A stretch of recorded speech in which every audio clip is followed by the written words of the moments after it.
இந்த 3 விஷயங்களை செய்தால் அல்லாஹ் உங்களுக்கு 2 விஷயங்களை தருகிறான் என்று சொன்னால் நீங்கள் நம்புவீங்களா?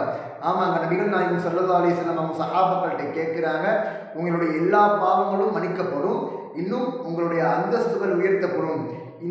இதையெல்லாம் செய்து தரக்கூடிய 3 அமல்களை உங்களுக்கு நான் கற்று தரட்டுமா என்று சொல்லிட்டு சொல்கிறாங்க. அப்போ சஹாபாக்கள் சொல்கிறாங்க, காலும் பலா யார சொல்வது ஏன் அவ்வாறுல நீங்கள் அறிவிங்க யார சொல்லலான்னு சொல்லும்போது அப்புறம் நபிகள் நாயகம் ஸல்லல்லாஹு அலைஹி வஸல்லம் சொன்னாங்க, இஸ்பாவில் உதுவி அலா மக்காரிஹி, நீங்கள் கஷ்டமான நேரத்திலையும் நீங்கள் என்ன பண்ணணும், உதுவை முழுமையாக செய்யணும், பரிபூர்ணமாக செய்யணும். அதே மாதிரி 2வது விஷயம், நீங்கள் பள்ளிக்கு வரும்போது அதிகமான எட்டுகள் அதிகமாக வச்சு நீங்கள் வரணும். அதே மாதிரி 3வது விஷயம், நீங்கள் ஒரு தொழுகைக்கு பிறகு மற்றொரு தொழுகைக்காக வேண்டி நீங்கள் பள்ளிவாசலில் காத்திருக்கணும் என்பதாக நபிகள் நாயகம் ஸல்லல்லாஹு அலைஹி வஸல்லம் சொன்னார்கள். கண்ணியத்திற்குரியவர்களே, இதை பின்பற்றி வாழக்கூடிய பாக்கியத்தை வல்ல ரஹ்மான் உங்களுக்கும் எனக்கும் தந்தருள்வானாக.